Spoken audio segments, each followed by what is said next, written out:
This is a music video I created for free by myself with just an iPhone and a tripod. No fancy camera equipment, no lighting equipment required. If you're a musician wondering how to get that professional looking quality and how to create good looking content for yourself, I'm here to provide a musician's perspective on how you can do that and juggle being both a musician and a filmmaker and a content creator. So I'm gonna give you a step-by-step breakdown of everything I do to get music videos that look like this. Stick around and let's get into it. A lot of people are intimidated by music videos, and I get it. Maybe you don't have the budget for nice equipment, maybe you're not a good actor, or maybe you just have this grand vision of the most cinematic masterpiece. But realistically, it can be hard to pull a lot of those things off. But the key here is keeping your ideas simple and effective and understanding the purpose of the music video. What matters is how you tell and show your song in a visual manner. Ultimately, with the music video, you're just creating more content for your fans to enjoy and to hopefully reach new people. At the end of the day, people just want to see you. They want to see you expressing yourself, and they want to see the world that you've created in your song brought to life. A music video can go a long way towards fueling an existing song's popularity amongst your fan base or reaching new audiences. I can think of countless artists who blew up because they had a music video accompanying their song. But also all the information I'm sharing here will also be relevant to reels and shorts and that sort of thing. The first step to creating your music video is, of course, coming up with the idea. Having a clear vision of what you'll be doing on the day of the shoot, what kind of angles you're going for, all of that makes it so much easier when you're actually filming to be in the moment, to capture yourself on camera, and to not have to worry about everything right there in the moment. Now, when I'm shooting a music video, a lot of the time I'm actually not even telling a story or the story of my song. I'm mostly creating a series of visually captivating shots. I'm going for a certain vibe and aesthetic rather than a concrete story. I find that this is a bit easier when you're on a budget. For instance, when I made the Ponderosa Pines music video, I'm not telling a story with the visuals. I'm really just leaning into the vibe and the aesthetic that I wanted to create with that song. I went out into the woods. I found trees to climb in. I found lakes and reservoirs to match the lyrics about lakeside mornings. And ultimately, all those visuals, the outfits, the lighting, the sunset shots, it all worked together with the lyrics that existed to tell the story on their own. So you don't need to literally necessarily play out the story verbatim in your music video. You can use just shots in a nice location to further the story. So ultimately, when filming a music video on the budget, location is super important. Think about what place would best capture the vibe of your song, and then find outfits to match it and that sort of thing. I got this jean jacket that you might have seen featured in my Bleeding Love music video. I got this for less than $5 at the Goodwill bins. What I'm trying to say here is you don't have to spend loads of money to get the nice wardrobe that you're looking for. The bins, just get creative with it at the end of the day, because you can find cool clothes for cheap in unexpected places, even borrowing stuff from friends. So that's another thing where you can save money. Now, on to filming. All you need is an iPhone and a tripod. Tripods are super cheap, maybe 15, maybe 30 bucks. You can get them used, you can get them on Facebook Marketplace. But if you're filming yourself and you only have yourself, then a tripod is key. It's a cheap, worthwhile investment that will let you do all of your music videos to the best of your abilities. You don't have to have the newest, nicest iPhone. I personally have an iPhone 14. If you can get one with cinematic mode, that's great. But I have a really cool trick using filters that basically makes it so you could have any quality camera or iPhone and it will still look good and capture the vibe you're going for. So stick around for that tip. But when it comes to filming yourself, the two most important things are composition and movement. There are tons of videos on YouTube about both of these things, but let me break it down for you in musicians' terms. The hardest part about filming yourself is keeping the shots interesting. You don't have someone to be creating that movement. You don't have someone getting all those angles for you, so you have to think twice as hard about what shots look the most visually compelling and how you yourself can create movement in that shot. Now, there's a bunch of great videos on YouTube about rule of thirds, leading lines, and all sorts of composition techniques that you can check out. But ultimately, at the end of the day, just find a shot that looks good and visually appealing to you. Specifically, think about where you can place your body within the frame of the camera to make the shot most compelling. Are you dead center? Are you off to the side and asymmetrical? Are you partially obscured by leaves or trees? Are you peeking out from somewhere? I'm also someone with no rhythm, no dance moves. I can't do anything like that. But you can walk, you can look at the sky, You can look down dejectedly, I guess, if that's what your song requires. It doesn't have to be anything crazy or choreographed. It's just you being yourself and expressing movement through the shot. Since the camera is stable, you need to create that illusion of movement by keeping the shot interesting by moving yourself within the frame. I should also mention the actual logistics of filming this. Basically, you need to have an almost finished, ideally finished version of the song that you can sing along with live on the spot. The goal here is basically you're playing your song off a speaker, off your laptop, off a friend's phone, whatever, and then you're singing along to that track. And basically when it comes down to editing, you can line up your voice singing along exactly with the song, with the actually good audio that you've, mixed and mastered.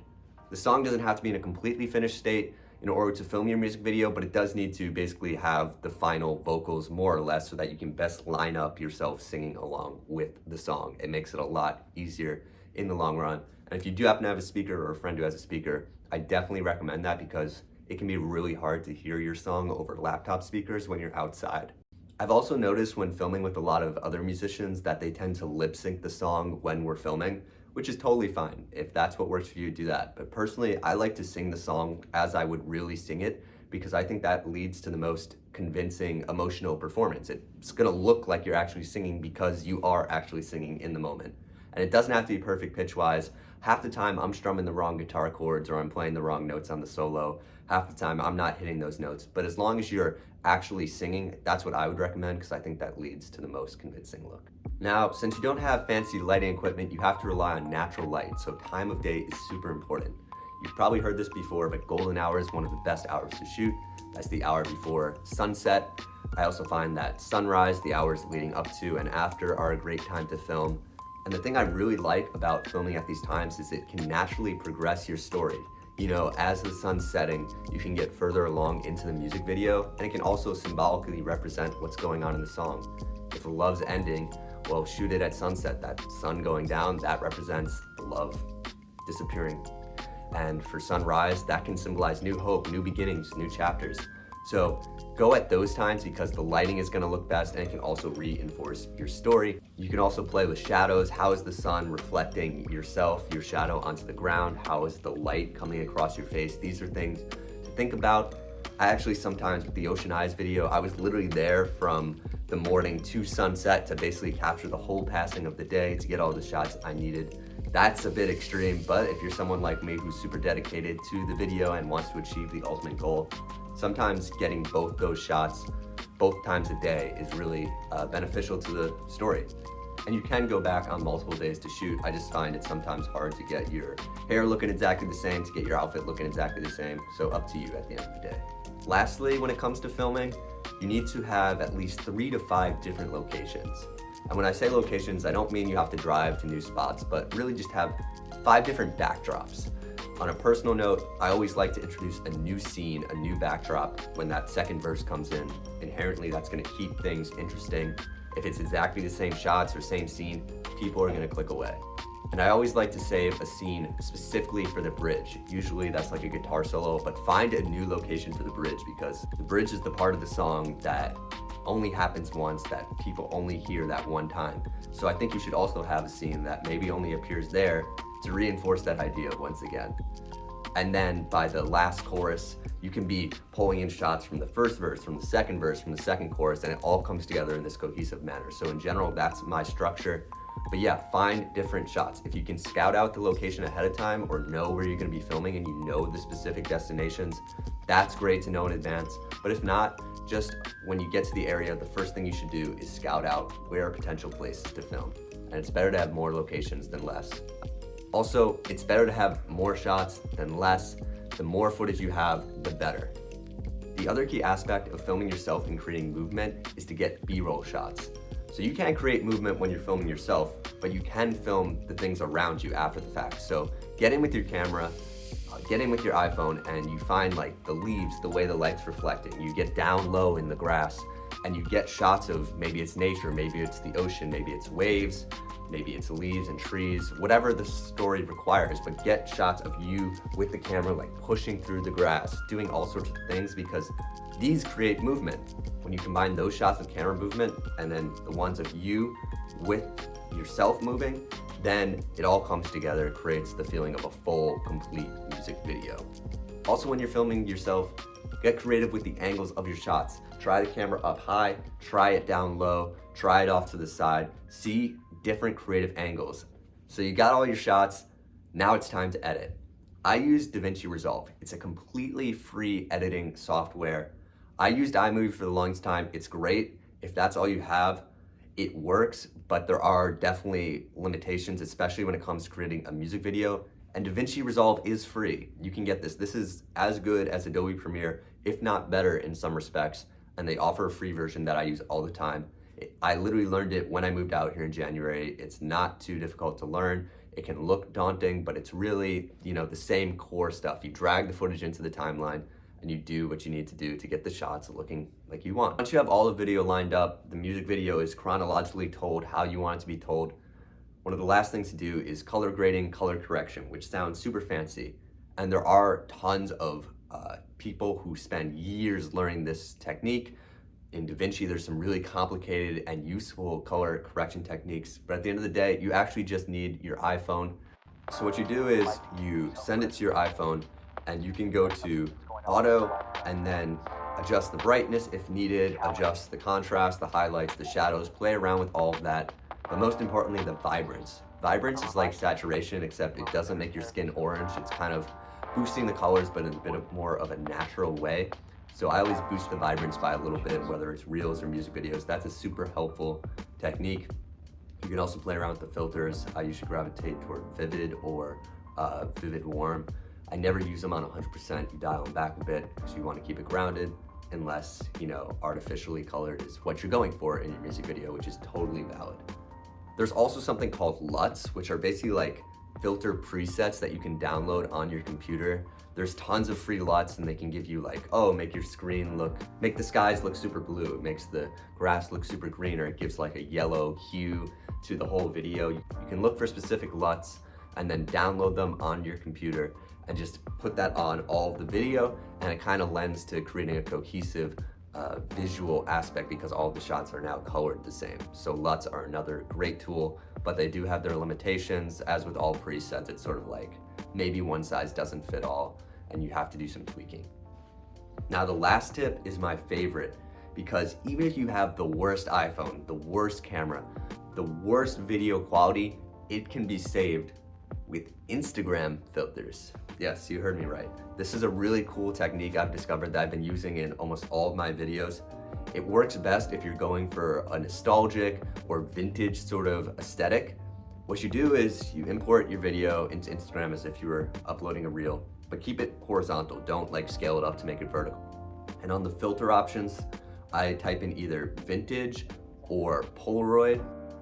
And what happens is a bunch of cool different filters show up, and you can just go through them all, find which one works best for you, but it really gives itself that grainy, old school film look. This works really good for songs that are about nostalgia, are referencing a time when you were young as kids, which a lot of my songs do. And because the footage is so grainy and so old-fashioned looking, even if your camera quality was super low, even if the footage was overexposed, if the sky was blown out, it doesn't matter, it covers all of that up. With Ponderosa Pines, I was not planning on making a music video. In fact, all of the shots that I filmed that day on the shoot with Good Stuff were vertically filmed on iPhone. So when you take that vertical video and you expand it horizontally, you're zooming in and it's super pixelated. So on its own, it looked like this. It's not terrible, but it doesn't look professional. Put that into Instagram, put on the vintage filter, oh my God, it looks amazing. Also, I used it in Catch Me If You Can to get that really kind of artificial blue sky, but it's such a vibe. So really find filters, experiment around with them, and then all you have to do is just download from Instagram. The only annoying part about this is that Instagram only lets you do 1:30 long videos. So you kind of have to cut up your music video, do a bunch of separate versions, then bring it back into the editing software and sort of line them up again, which is super tedious. But at the end of the day, I've found it's really worth it. And if anyone knows a hack for getting around the 1:30 upload on Instagram, let me know, because I would love to hear it. So that's that. Everything I use to film a music video. Keep it simple and effective. At the end of the day, it doesn't have to be a multi-million-dollar production. You just want to tell your story in a simple way. Look to music videos, look to artists that you like for inspiration. I find all sorts of ideas for shots, for different techniques I could use, and the most simplest of ideas can convey the story in such a unique way. So be on the lookout, look for inspiration wherever you get it. These are all my tips for how to make a music video, how to make reels on a budget by yourself. If you want to see more videos like this, let me know in the comments. Let me know what kind of tutorials or advice you would like next. Thinking about doing some on production, thinking about doing some specifically on reels. So let me know what you're looking for. As always, best of luck with your music videos. If you make any after being inspired by this video, please send them to me. I would love to see them. But for now, keep doing what you're doing. You're doing great. I'll see you next time.